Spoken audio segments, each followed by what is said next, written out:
out there at St. Anne's Point. New Zealand is a dream destination for seasoned travelers the world over. This is weird. But for first-timers to this exotic, distant locale, there's one question everybody has. Which island should I visit? Or should I visit both? A recent first-timer myself, I'll give you my take on this burning issue by showing you 10 things I did on the North Island and 10 things I did on the South Island in just 8 days. From a thrilling sail through Auckland Harbor on an America's Cup yacht, to a breathtaking flight from Queenstown to Milford Sound, from a blockbuster tour of fantastical Hobbiton on the North Island, to the epic TranzAlpine rail journey across the South Island, from the spectacular high-rise views of Auckland Sky Tower to the magnificent sunset views of Skyline Queenstown. I'll take you to those sites and 14 more.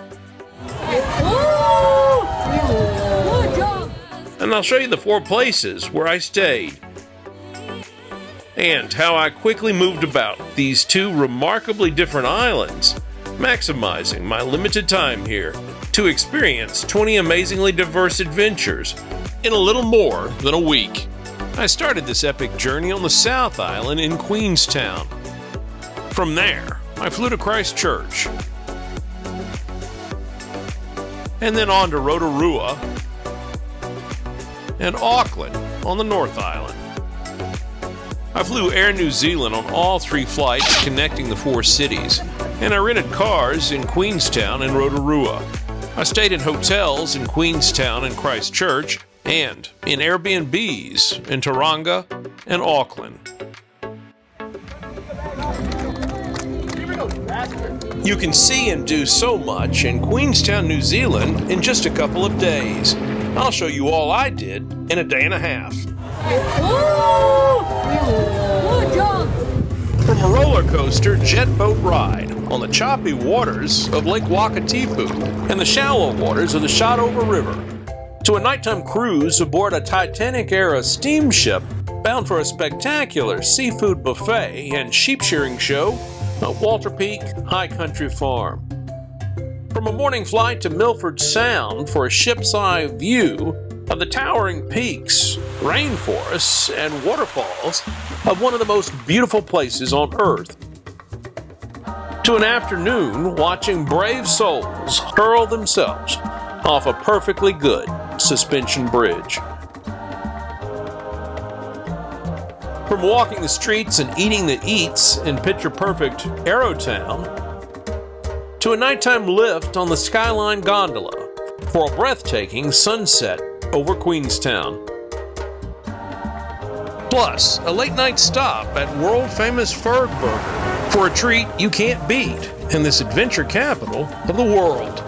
It sounds like a lot for a day and a half, but it can easily be done, and I'll show you how. I arrived in Queenstown around 3 p.m. The small, efficient airport is easy to navigate, but my last-minute decision to rent a car from an off-site provider cost me valuable time. Cheap and available isn't always best. Go with a known company inside the airport, or don't rent a car at all. For a brief visit, a car is an essential in Queenstown.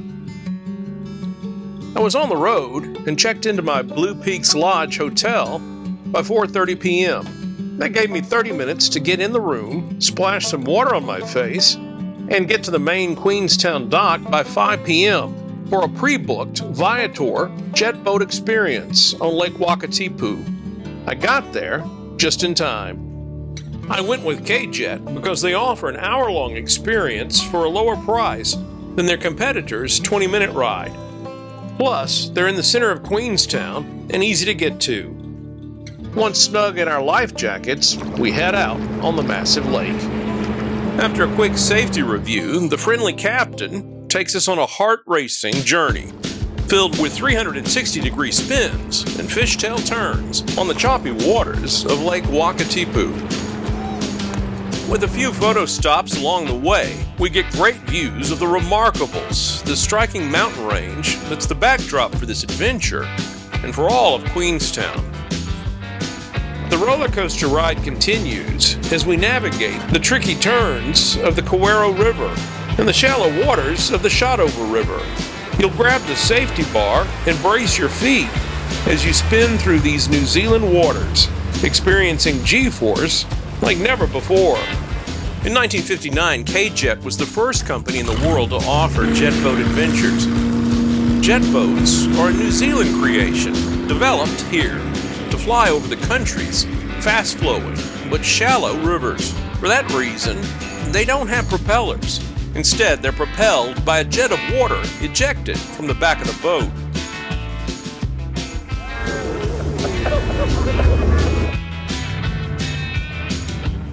Once back at the dock, I had an hour to kill before my next scheduled excursion on the TSS Earnslaw steamship to Walter Peak High Mountain Farm for a seafood buffet and sheep shearing demonstration. I book with Viator because I earn Delta Sky miles and because canceling any booked adventure at least 24 hours in advance is easy to do. This trip to New Zealand was booked using just 37,000 Sky miles, a promotion for Delta Airlines' new route from LA to Auckland. A subscription to Thrifty Traveler proved its worth again, tipping me off to this great deal. I've included a link to it and all the other places and excursions mentioned in the description. This steamship ride, plus seafood buffet and sheep show, was one of the most enjoyable experiences I had in all of New Zealand. While the passengers skew older than the city's typical adventure seekers, I felt young at heart. Not since college have I put away so much food at a buffet. But first things first, the TSS Earnslaw is a Titanic-era ship that today is the only remaining passenger-carrying, coal-fired steamship in the Southern Hemisphere, and it's an experience not to be missed. Once aboard, as you peer into the boiler room, you realize this is a special ship, and you can explore almost every inch of it. From the boiler room, you'll see the stokers shoveling coal to power the steamship, known as the Lady of the Lake, on the 45-minute journey to the farm.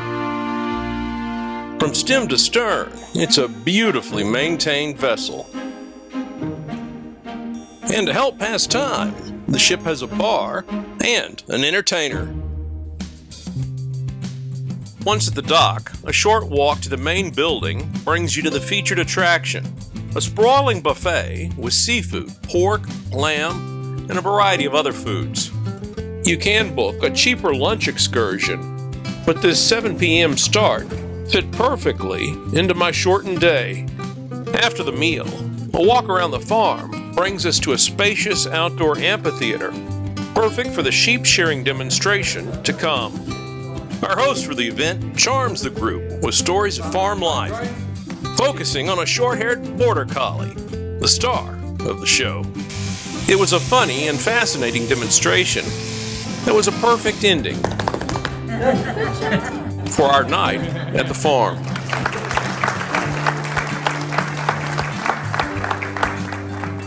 The 45-minute journey back aboard the Earnslaw brought us to the dock around 11 p.m. All in all, the jet boat and steamboat/buffet/sheep adventure were a great 1-2 punch to get my brief time in Queenstown off to a productive start. A hurried walk brings me back to my hotel room for bedtime. The new day's air adventure begins with a 7 a.m. pickup at my hotel, and before I know it, I'm on a true south plane headed to Milford Sound. This pricey flight shortened my time there, and getting to and from there, from 12 hours to 4.5 hours. The other option, a one-way bus trip from Queenstown to Milford Sound, takes 4.5 hours alone. So for me, an expensive flight was the only option. I couldn't spend my one whole day in Queenstown on one excursion. I also couldn't spend 9 hours round trip on a bus. Sightseeing planes depart the same Queenstown airport I arrived at the day before. I'm no stranger to small planes or to the benefit of traveling solo. My individual status, and no doubt weight, snared me the co-pilot seat up front. And my bird's eye view did not disappoint as the plane soared over 3 mountain ranges, glaciers, lakes, and spectacular alpine valleys. Milford Sound is in Fiordland, New Zealand's largest national park. As we begin our approach, we circle around briefly, flying out into the Tasman Sea. As we descend into the fjord, we get a close-up view of the unique landscape that makes this one of the most beautiful places on Earth. And just like that, we're landing at Milford Sound Airport. As we walk to the bus that will take us to the boat terminal, it's almost sensory overload. The mountain peaks and the low clouds are prelude to even more spectacular sights ahead. Milford Sound is a fjord that extends about 9 miles inland from the Tasman Sea, with granite cliffs reaching nearly 4,000 feet in the air. Carved by 5 different glaciers, this fjord gets around 22 feet of rain per year. On average, it rains here 182 days a year. Once at the boat terminal, there's a short wait before boarding the Pure Milford ship that will take us into the Sound. Pure Milford is True South's cruise partner for this excursion. The 2-hour cruise takes us past waterfalls, rainforests clinging to cliffs, and high mountain peaks, as dolphins follow behind. The skipper narrates our journey with entertaining and fascinating commentary as we move through the Sound, and briefly out into the Tasman Sea. Along the way, we spot seals while keeping an eye out for penguins. On our return, we get close to Milford's biggest waterfall. It's a spectacular perspective and a great place for photos.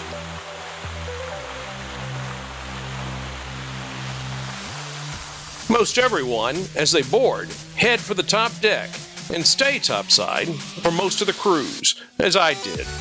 But low temperatures and constant wind make dressing warmly essential. Once off the boat, the return bus to the airport awaits in front of the terminal. Back at the airport, a few passengers help our pilot reposition the plane for a quick departure. The flight back to Queenstown is as pleasant as the flight to Milford Sound. Flying over Lake Wakatipu and on to Queenstown, our landing at ZQN was as smooth as our takeoff was. All in all, this True South fly, cruise, fly excursion was a real winner. I'm glad I got to visit must-see Milford Sound without having to endure a 9-hour round-trip bus ride. From the airport, I head back to Queenstown for lunch. After a walk around the harbor, I dock at Winnie's Gourmet Pizza Bar. Selecting the popular choice, the Montanaro pizza with chicken, sun-dried tomatoes, brie, and spring onions drizzled with sweet chili sauce and topped with, wait for it, pistachio sour cream. I've never been so glad I took a waiter's suggestion. From there, I head to the Kawarau Gorge Suspension Bridge off State Highway 6, home of the world's first commercial bungee jumping site. Started by New Zealand bungee pioneer A.J. Hackett. Today, this world home of bungee is the site of the Kawarau Bungee Center, a multi-story, cliff-clinging complex with a large viewing deck for countless looky-loos fascinated by bungee jumping and bungee jumpers. With an essential liquid courage bar and a shop, this atrium-like space makes selecting and paying for your adventure as simple as possible. You can also zip line here. Outside, the suspension bridge, completed in 1880, a prime attraction in its own right, carries walkers, runners, and bikers on the Queenstown Trail over the river. Midway across the bridge is the departure gate for bungee jumpers. As you cross, you get a close-up view of the A.J. Hackett operation as jumpers are prepared. And from the observation deck below, you can watch over and over again as one after another jump into the gorge.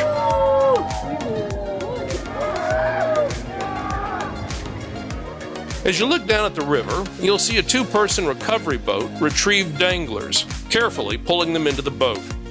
And if you're lucky or unfortunate, depending on how you look at it, you might see a couple of fun-loving bros do a tandem jump in the all together. For me, it was a laugh-filled opportunity to strategically capture indiscretion without revealing too much. But no worries, most jumpers wear clothes.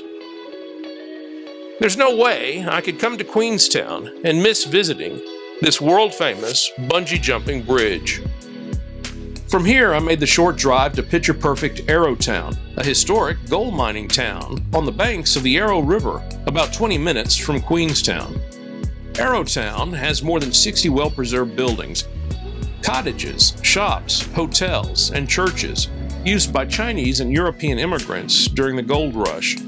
Today, Arrowtown is filled with unique shops, restaurants, and bars, as well as 3 golf courses, walking and cycling trails, including the Queenstown Trail, and the Lakes District Museum.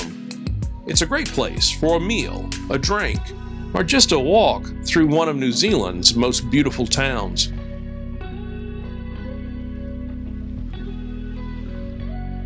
Once back in Queenstown, I explore a bit, before jumping aboard the gondola to Skyline Queenstown, atop Bob's Peak, 1,480 feet above the city in Lake Wakatipu.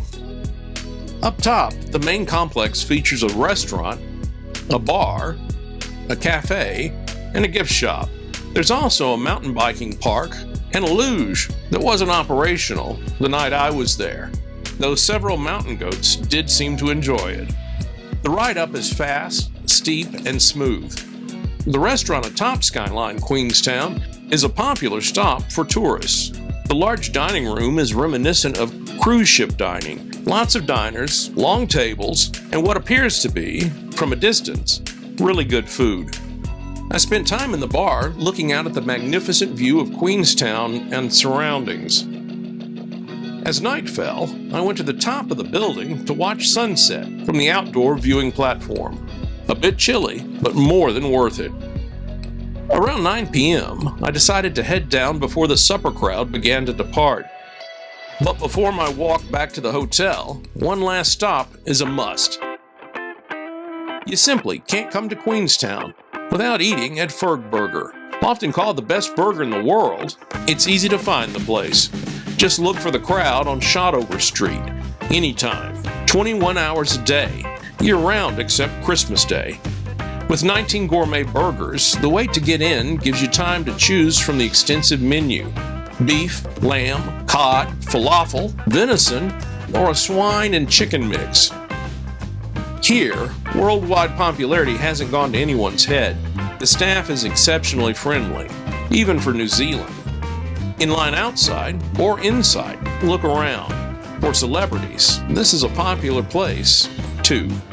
You can spot a few on the walls. And speaking of celebrities, who was Ferg? Well, that's not crystal clear. Just be thankful for his namesake 3/4 pound burgers. So there you have it. I was able to do 7 really cool things in just a day and a half in Queenstown. And that's because everything is nearby. I rented a car, but really didn't need one.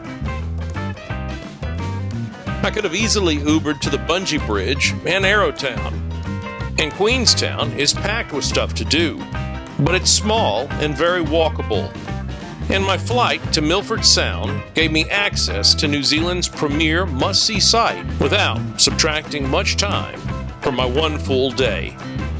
On departure day, I dropped off the car, shopped at the airport, and got to my gate for my flight to Christchurch without having to go through security. Flights with fewer than 90 seats which I assume includes most Air New Zealand prop flights, don't require a security screening. For me, getting in and out of the 4 airports I used in New Zealand was a breeze. And the easy flight from Queenstown to Christchurch only took an hour. Welcome to Christchurch, everyone. So what can you do with 2 days in Christchurch, New Zealand? Turns out, quite a lot. And it all starts at the airport, or right next to it, at the International Antarctic Center. Penguins, sled dogs, the polar storm experience, and a ride on an all-terrain amphibious vehicle. From there, we'll ride the Christchurch Tram around the downtown sites and stay in a hotel at Cathedral Junction, where tram routes converge in the heart of the city. On day 2, we'll hop on the TranzAlpine train for a day-long adventure to Arthur's Pass, seeing waterfalls and alpine parrots. We'll bus back, stopping at beautiful sites and film locations all along the way. And we'll end the day exploring a bit more of the city. First, a little geography. Christchurch is on the east coast of New Zealand's South Island. Its airport is just on the outskirts of town, a 15-minute Uber ride into Central City. But before you make your way there, sightseeing begins right by the airport. A 5-minute walk across the parking lot, and you're at the International Antarctic Center. It couldn't be easier for travelers to visit the center on their way to or from a plane, and luggage isn't a concern. Just roll it in and check it at the front desk. The center is just across the street from a massive building housing the U.S. National Science Foundation's Antarctic program. From September through November, U.S. Air Force planes fly to and from Antarctica from this gateway airport. The International Antarctic Center is a visitor's attraction intended to educate the public about Antarctic programs led by New Zealand, the United States, and Italy. Their slogan, "See it, love it, save it," is their mission. The more people know about the continent, the more they'll want to ensure its survival. You can spend a lot of time here, or just hit the highlights if your schedule is tight. But don't miss the Polar Storm Room. You're advised to dress warmly, but not everyone does. Parkas are provided, along with overshoes for the snow-covered floor. A countdown clock lets you know when it's time to head in. Grab some quick photos with the snowmobiles and the ice cave. The Polar Storm will arrive in short order. You'll feel the wind start to blow as the room darkens. In no time, the wind chill will plunge to minus 17.5 degrees Celsius or 0.4 degrees Fahrenheit. It's an invigorating cold that you will survive. Just outside the room, take the Polar Plunge Challenge. Stick your hand in ice-cold Antarctic water and see how long you can keep it there. Before you leave, check out the live cams from Antarctic bases. Next up, swing by the Blue Penguin exhibit. These are the smallest and perhaps cutest penguins on Earth. These birds are part of a penguin rescue. The best time to see them, up and at it, is each day at feeding time, 10:30 a.m. and 3 p.m. If you're a dog person, the highlight for you will be an encounter with the Huskies, a chance to learn about their role in Antarctic exploration. Yes, but even better, a chance to pet these magnificent canines. You can see them inside or outside on their lunch break. Now it's time to hit the outdoor adventure trail, a chance to feel what a really rough commute is like. Hop aboard a Haglund, an all-terrain amphibious vehicle, but buckle up, it's going to be a bumpy ride. Driving across ice, up and down hills, over crevices, and through water is an adrenaline-filled experience in Antarctica and on the center's adventure course. Built to conquer rough terrain, these unique tracked machines aren't really designed for passenger comfort. Their mission is to get you from here to there. And the course does its best to give you an authentic journey over hills, crevices, and, using tires as stand-ins, the ice-covered continents almost always bumpy terrain. The International Antarctic Center has a large gift shop and a cafe. There's a bus stop out front and another nearby. But for me, an Uber did the trick, transporting me, mostly bump-free, to the heart of Christchurch. This time, I'm staying at a Quest serviced apartment in Cathedral Junction, the landmark enclosed atrium courtyard that's home to shops, restaurants, a visitor center, and the main stop for the city's beautiful trams. My Quest stay was perfect for me. A large bedroom and bathroom just a couple of floors above the tram stop. To make the most of my all-too-brief stay in Christchurch, I stopped in the tourist center, bought a tram ticket, and hopped aboard for a leisurely tour of the city. You can also buy tram tickets online or on board. Cathedral Junction, my home base, is stop 1 on the tram tour. These beautifully restored heritage trams are the perfect way to see the city and learn its history. They're one of the city's most iconic and beloved attractions. And for families, the best part? Kids ride for free. All-day hop-on, hop-off tickets allow you to see so much of the city without thinking twice about transportation. The driver tells the city's story as you go. Along the way, you'll see some spectacular murals. First up, you'll pass Cathedral Square, where Christchurch Cathedral is being rebuilt following the 2011 earthquake that devastated much of this beautiful city, killing 185 people and bringing down more than 1,200 buildings. The tram passes over the Avon River en route to High Street and the City Mall. There are 18 stops along the route, including the Botanic Gardens, Victoria Square, the Art Gallery, the Quake City exhibition, and the food, shopping, and architectural delights of New Regent Street, which is conveniently located near my rather large room at Cathedral Junction. If you enjoy your time on the tram, book a 7:30 p.m. supper on the Tramway restaurant. It's fine dining as you glide through the city on this specially outfitted tram. It departs Cathedral Junction, too. I opted for a quick meal, pizza and beer, at Little High Eatery, a rather large food court that's home to 9 separate restaurants. It was quick because morning comes early for me on day 2 in Christchurch. Up early for what's often described as the world's most scenic journey, the TranzAlpine train. It was my primary reason for visiting Christchurch. A friendly driver, who we'd all come to know much better later in the day, drove us to the train station, gave us our tickets, and sent us on our way. You can take the TranzAlpine train all the way across the country to the west coast town of Greymouth, and even return to Christchurch in the same day. But if you do that, you don't have time to explore or see the sights away from the tracks. This 10-hour excursion I booked took me midway to Arthur's Pass. Departing Christchurch, the TranzAlpine train takes you over the Canterbury Plains and into the Southern Alps, passing spectacular scenery and through lots of tunnels all along the way. I spent about 2 minutes in my seat before heading to the observation car, an open-air viewing platform that will definitely alter your hairstyle. Jockeying for position here takes constant skill as sights shift from one side to the other. But I came to see these sights. No way a comfortable seat and a glass-shielded view would satisfy me. Arriving at Arthur's Pass National Park, we meet up with our guide and follow him to the minibus. Our first stop is Arthur's Pass walking track, a chance to see kiwi birds, ending on a bridge over rushing water in a rock-filled river.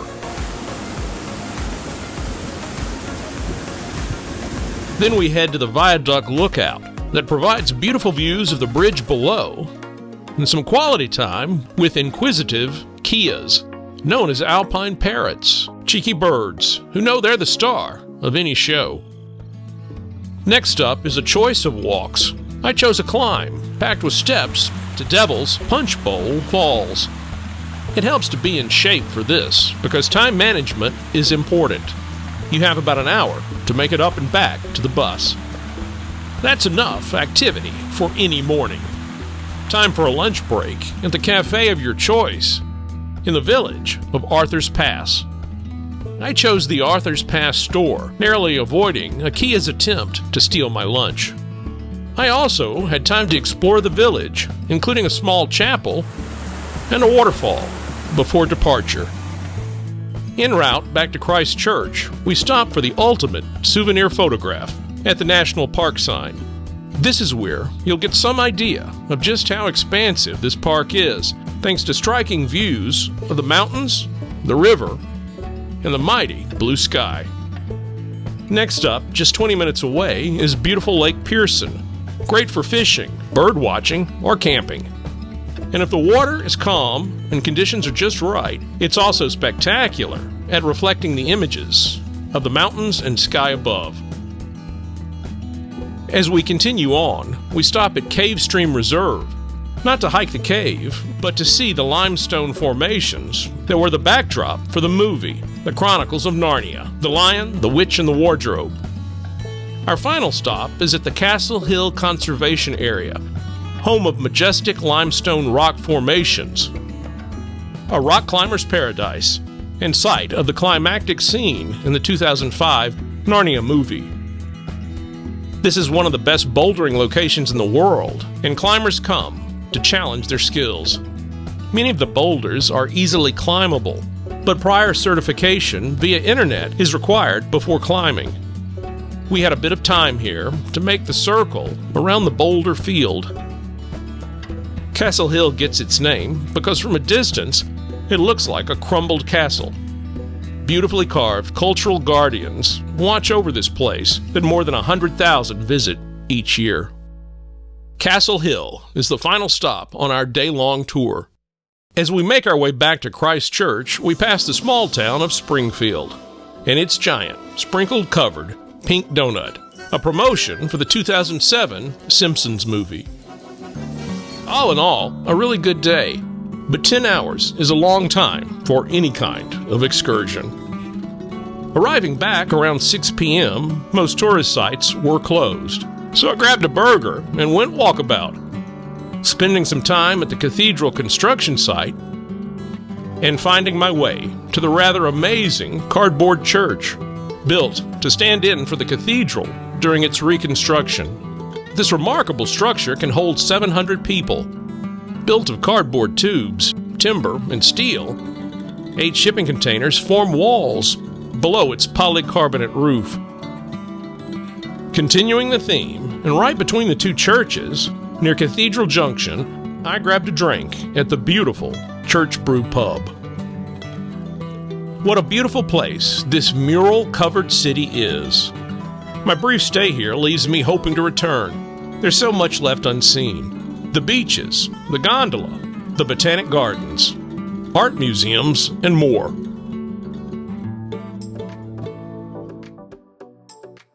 From Christchurch, an hour and 45-minute flight lands me on the North Island in Rotorua. Between this literal hot spot and coastal Tauranga, I'll spend 3 days here, exploring Huka Falls near Lake Taupo, and Rotorua's Treewalk and Volcanic Park. Plus, I'll have a ball at Zorb Rotorua, visit Hobbiton, and spend a day on the beach in Tauranga. Landing in Rotorua at 11 a.m., I quickly got my rental car and drove into town for a bite to eat. A quick walk up and down Eat Street, and my choice was clear. Being a southerner, I had to eat at Atticus Finch. A quick taco lunch there was followed by a walk through the park by Lake Rotorua, not far from Eat Street. Float plane and helicopter tours depart from this lake. From there, I made my way to Huka Falls near Lake Taupo. It's about an hour's drive from Rotorua, and it's a chance to see 58,000 gallons of water barreling over a 36-foot-tall waterfall every second. The Waikato River, New Zealand's longest, roars through a shallow ravine made of hard volcanic rock. This natural fire hose blasts water over Huka Falls into a large pool, frequented by thrill-seeker-filled jet boats. Before you get there, stop at the observation point and take in the falls and the jet boats from a distance. There's a site map in the large but busy parking lot. A short walk and you're at the usually crowded footbridge. Here you'll see and feel the force of the rushing water below. And yes, this is a selfie hotspot. A short walk along the banks and you're at another observation point right next to the falls. Here's your close-up look at 58,000 gallons of water blasting out of a volcanic rock ravine.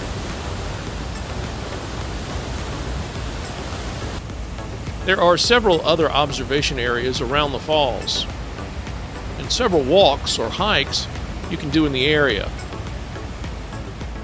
A short drive from there brings you to yet another observation point, this time overlooking Lake Taupo, the largest freshwater lake in New Zealand. Continue downhill to the lake's waterfront and the town of Taupo. Centered along the 234 square mile lake, Taupo is home to restaurants and hotels filled with tourists, exploring geothermal areas, Maori rock carvings, and water sports of every sort. Vast waters of Lake Taupo, a volcanic caldera, send Huka Falls its crystal blue waters. After a quick bite and a walk around the monuments and art displays along the waterfront, I begin my 2-hour journey to coastal Tauranga, home to my Airbnb for my 3 days on this part of the North Island. You'll need to throw your concept of an estimated time of arrival out the car window. While the highways are in good shape, winding 2-lane roads filled with tourists like me make arriving on time difficult. It's also easy to get lost here. GPS and cell service, especially in rural areas, is spotty, as you'd expect it to be.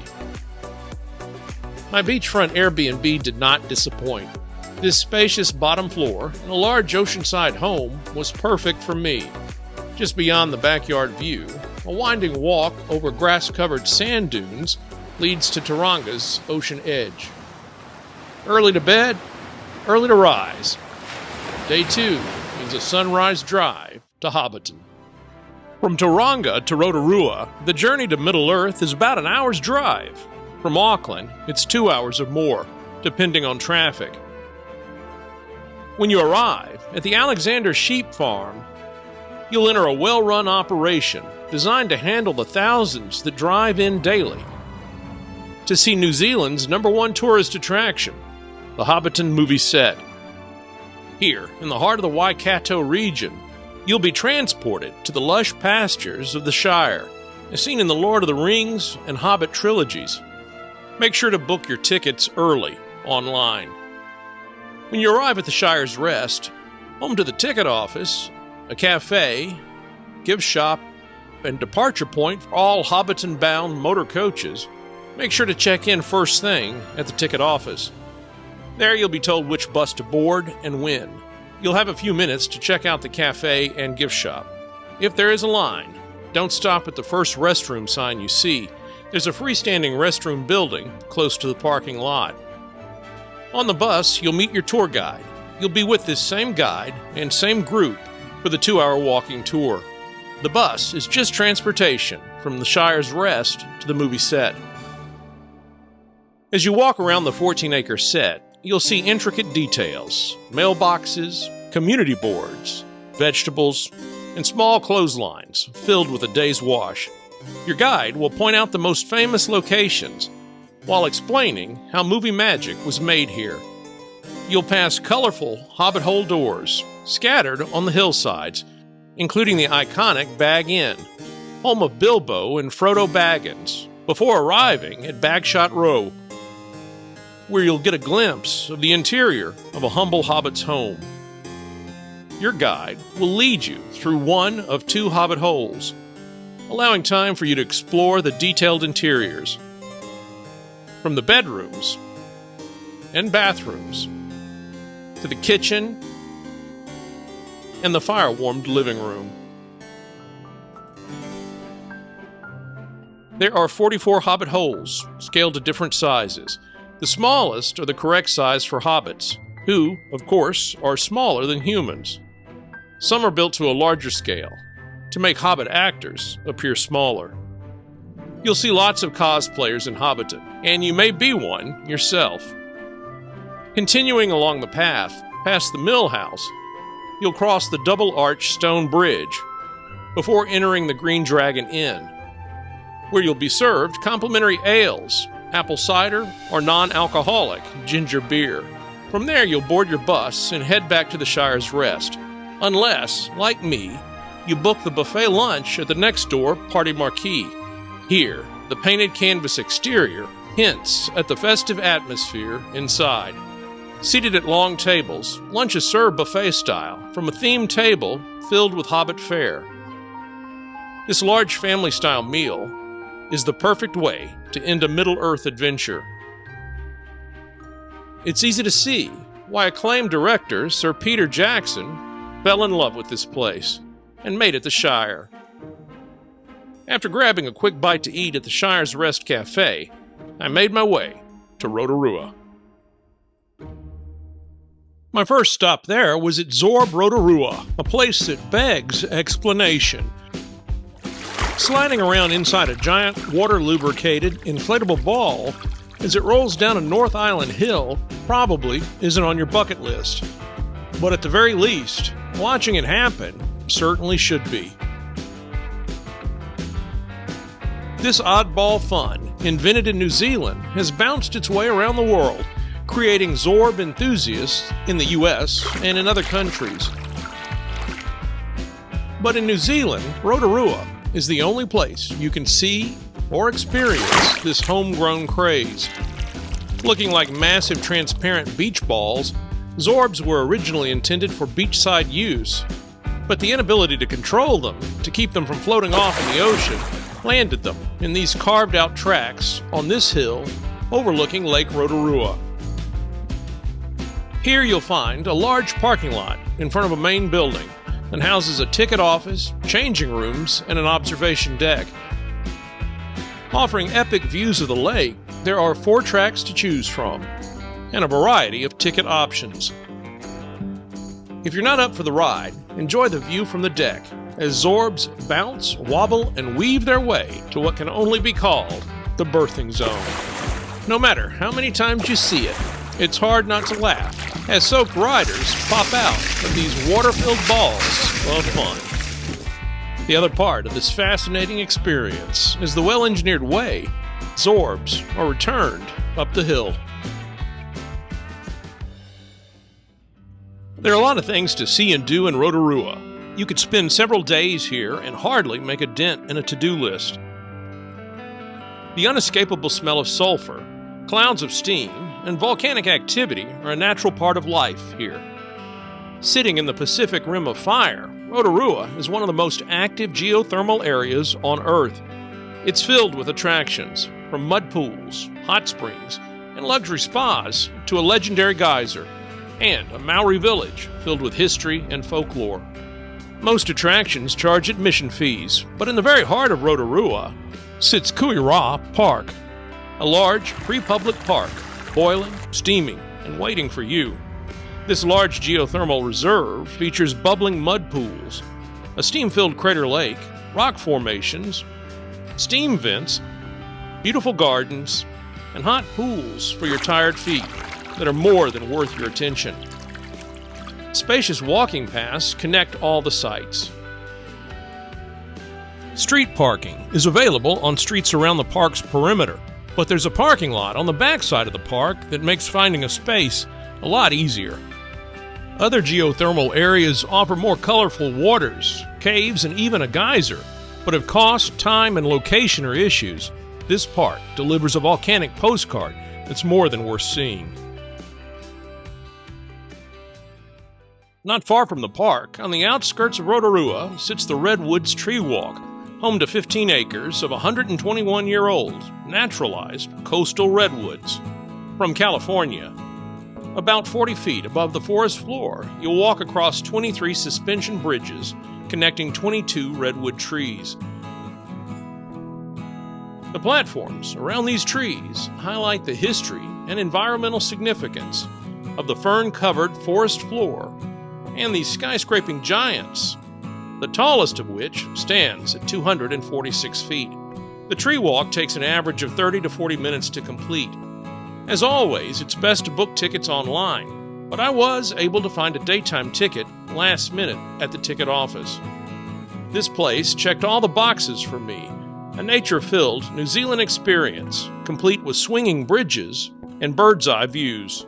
My Swiss Family Robinson fantasies easily came to life here. As cool as this daytime experience was, the nighttime walk that does cost more is said to be extraordinary, as lights and wooden lantern sculptures turn this forest into a dreamscape. If you have time, there are mountain bike tracks and walking trails to explore here, too. My third day in the central part of the North Island was centered on Mount Maunganui, just a short drive from my Tauranga Airbnb. On this day, Mount Maunganui Beach was playing host to the New Zealand Surf Lifesaving Championships.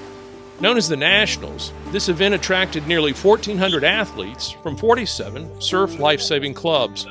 Divided into age groups, they competed in surf swims, board races, ski paddling, canoeing, beach sprints, and on surf boat cruise, all in hopes of becoming the next national champion. The Nationals provided an ideal atmosphere for exploring this beach, its island, and the mount that towers over the entire region. From the wide, winding beach walk, it takes no time to get to the sand. Water too cold for me was no deterrent for wetsuit-clad surfers honing their skills next to Motoriki Island, also known as Leisure Island. Just off Maunganui Beach, the island is connected to the shore by a man-made land bridge. In the 60s, there was an aquarium on the island, and in the 80s, a water park. Today, both are gone, but what remains is a perfect place to walk, birdwatch, rock climb, or just explore. Here you'll find a mix of tourists and locals, drawn by beautiful scenery and a sense of remoteness you wouldn't expect so close to a populated area. From the island, you'll get fantastic views of Mount Maunganui, its beach, and the Pacific Ocean. At the far end of the island, there's a blowhole. And on the south side, an area that's a popular place to throw a line for kingfish, snapper, and other fish. Mount Maunganui is both a suburb of Tauranga and the name of the towering lava dome formed 2 to 3 million years ago that towers over this part of New Zealand. This peninsula has a beach side, popular with surfers, and a port side, perfect for cruise ships. Mount Maunganui's main beach is often named one of New Zealand's best. Here you can relax on white sand, swim, surf, or just people watch, as I did, on this extremely active day. The beach is patrolled by volunteer lifeguards during busy months. On the harbor side of the peninsula, Pilot Bay is a good family spot for young children to splash around in calmer waters. You'll find lots of excursions to book in Mount Maunganui, like big game fishing, dolphin tours, and dive trips. I grabbed a burger just across the street from the closest restaurant to the beach. If you're more into food trucks, you might have luck on the beach side. My Airbnb was down the beach in Papamoa, but a place here in Mount Maunganui would put you at the center of the action. The mount itself towers 761 feet over the beach. The port and the island you'll no doubt explore. In English, Maunganui means big mountain. The walking tracks to the top of this extinct volcano provide 360-degree views of the entire region. If you're the active, healthy type, you can walk straight up to the top in 45 minutes or so, or make a longer loop that takes a bit more time. But if you prefer a more leisurely pace, the walk around the base of the mount might be more for you. This mostly flat path provides lots of photo opportunities, but it too can get hot and humid. Whichever path you take, make sure to bring lots of water and sunscreen. The tracks start on the mount's ocean side. Just follow the boardwalk along the beach, past the Surf Lifesaving Club. At the base of the mount, there's a board that details the various routes. The base track is about a 2-mile loop around the lower part of this extinct volcano. It takes about an hour or so and is considered a relatively easy route, so naturally, it's the one I chose. It's good for hiking, running, or walking, and suitable for most fitness levels. The much more strenuous Summit Walk offers expansive views of the Bay of Plenty, the city, and the port. You get extra points if you do it at sunrise or sunset. In my 3 days in this area, around Taronga and Rotorua, I was able to do a lot. Huka Falls, Hobbiton, Zorb Rotorua, the Free Volcanic Park, the Redwoods Treewalk, and all things Mount Maunganui. After a morning drive to Rotorua's airport, my hassle-free 1-hour Air New Zealand flight to Auckland departs. From the airport, I quickly Ubered downtown, found a place to check my luggage, and enjoyed fish and chips from a Viaduct Harbor restaurant near my next adventure, and the reason I came to Auckland, an interactive sail on an America's Cup yacht. Here, you don't have to know anything about sailing to crew one of the ultimate racing yachts. You'll learn the ropes from a professional crew and have ample opportunity to take the helm to steer, work the grinders to trim the sails, or just relax and enjoy the spectacular skyline views as this masterpiece of engineering makes its way across Auckland's harbor. This 2-hour adventure is great for first-timers or experienced sailors. From the expert crew, you'll learn the history of the yacht and pick up some of the techniques race teams used to maximize its speed. The America's Cup is the oldest and most prestigious sailing race in the world, and this adventure offers you a chance to be part of that rich history. You'll meet the captain and crew at Auckland's Viaduct Harbor, just opposite the Maritime Museum. After checking in, you'll be fitted with rain jacket and life vest before boarding the state-of-the-art yacht. As it motors out into the harbor, my hope for strong winds and full sails was realized, as this elite America's Cup yacht delivered 2 hours of undeniable thrills. So why was this on my New Zealand must-do list? Because I did the same kind of sail on an America's Cup yacht in San Francisco Bay. That was a spectacular experience, and so was this. From the harbor, I got my luggage and made my way to my Auckland Airbnb, a large bedroom and large bathroom with, wait for it, a washer and dryer. But the prime reason I stayed here was the balcony view of the neighboring Sky Tower. I wrapped up my first day in Auckland with a short walk to the tower's base. Opened in 1997, this 1,076-foot-tall observation and telecommunications tower is the second tallest freestanding structure in the Southern Hemisphere. Today, it's the iconic landmark in Auckland's skyline, and not to be missed, especially at sunset. The tower is part of the Sky City Auckland casino complex. Atop the Sky Tower sits a bar and several restaurants, including one that revolves. The main observation deck on level 51 is at 610 feet, while the sky deck tops out on level 60 at 720 feet. Thrill seekers can harness up and head outside for the skywalk, or rapidly make their way to the bottom via the Sky Jump Guide cables.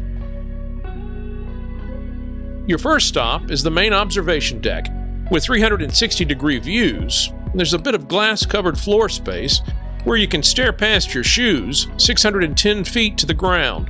On this night, there's a green glow from the tower itself, lit to celebrate St. Paddy's Day. At 110 feet up, the sky deck has a bit less space to move about, but those added feet do seem to make the view even more spectacular. I made my way up top in time to see the sunset over Auckland. From both levels, you get panoramic views of skyscrapers all around, as well as sparkling sunset-lit Viaduct Harbor, the Harbor Bridge, and ancient volcanoes in the distance. As the sun goes down, Auckland shines in the darkness. Once I call it a night, the ride down takes no time. My last day in New Zealand starts nearby at the Federal Delicatessen, where classic American and Montreal-style food come together at Auckland's famed deli.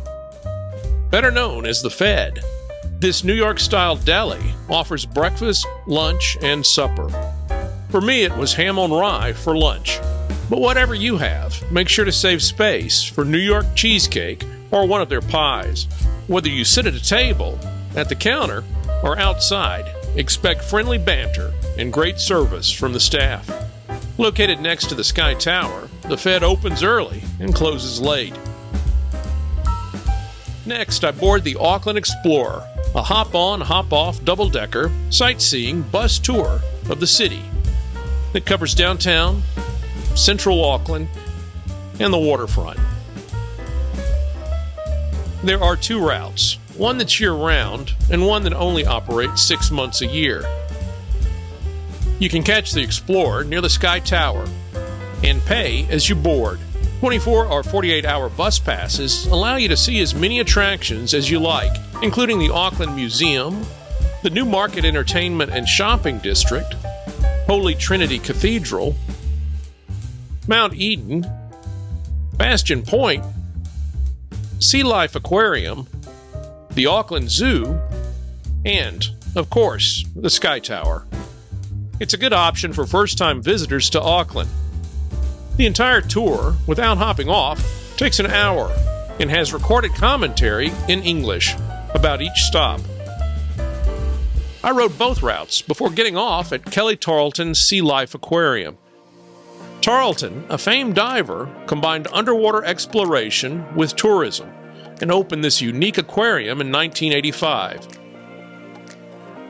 The Antarctic ice adventure and the Pacific Shark Zone are the reasons for my visit. The above-ground building, that looks simple and rather unimpressive, is just the entry point for a massive underground water world built inside 2 disused sewage storage tanks. Tarlton pioneered the use of a new form of acrylic shaping, allowing the creation of a 360-foot, curved, transparent tunnel strong enough to support the weight of 1 million gallons of water. And inside that tunnel, he was one of the first to use a moving walkway to slowly transport visitors through the viewing area, in this case, the 2 separate tanks. One of the aquarium's tanks features 1,800 marine creatures, mostly schooling fish, in a seascape of caves and reefs created out of concrete.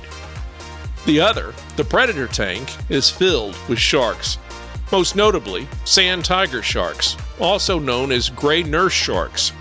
They're the largest species here. These amazing animals can be found in subtropical and temperate waters worldwide. Fish are their main prey. As you enter the aquarium, you'll pass through a recreation of the base hut used by Antarctic explorer Captain Scott during his 1912 South Pole expedition. Next, you'll walk, or try to, through a rotating ice tunnel. The fun here is getting across and watching other people laugh their way through it, just as you did. On the tunnel's other side is a climate-controlled exhibit housing a colony of Antarctic penguins. Here you'll see king and gento penguins rocket through icy cold seawater. This exhibit, the Antarctic Ice Adventure, is the Southern Hemisphere's largest sub-Antarctic penguin colony, and it's one of the most successful breeding programs on Earth. Of the 17 species, king penguins are the second largest. They're easily recognizable by the distinctive yellow markings on their face and their black feet. Gentoo penguins are identifiable by a wide, white stripe extending like a bonnet across the top of their heads. They're said to be always curious and full of personality. Turtle Bay is a 92,000-gallon, open-topped acrylic tank that's home to rescue turtles being rehabilitated. Nearby, there's a snack bar and an amazing water-level view of Auckland's skyline. The Fish Gallery and Seahorse Kingdom contain smaller aquariums, usually filled with single species. Here you'll find 2 tropical marine tanks, full of aquatic life and vibrant color. All in all, this was a great way to bring my journey to New Zealand to an end. I was able to have 20 adventures, 10 on the South Island and 10 on the North Island, in just 8 days. I was able to do a lot in a short period of time by flying between 4 cities: Queenstown, Christchurch, Rotorua, and Auckland. If I'd driven to these places, my stay here would have been much longer. Don't get me wrong, I'd love to stay here for 3 weeks or a month or 2, like so many others do. But if money and time are an issue for you, like they were for me, be assured you can see and do a lot here on a tight schedule if you fly. If you're coming from the US, it's a lot easier to do that here. Airports are smaller, and turboprop flights don't require security screenings. It really is easy to get about by plane. This is my New Zealand sampler. I did a lot, and I'll be back to do more. I hope this video is of some help as you plan your bucket list trip to spectacular New Zealand. If you like this video, subscribe to my channel, Newsocracy. There you'll find similar videos about Hawaii, French Polynesia, Majorca, Sydney, London, Cornwall, and more. As always, thanks for watching. I'm Jim Albritton. Flashing red lights, driving at night, windowless ride, feeling alive, nothing in sight, forever in flight, follow those lines, we'll make it this time, blurry street lights, work as a guide to memories.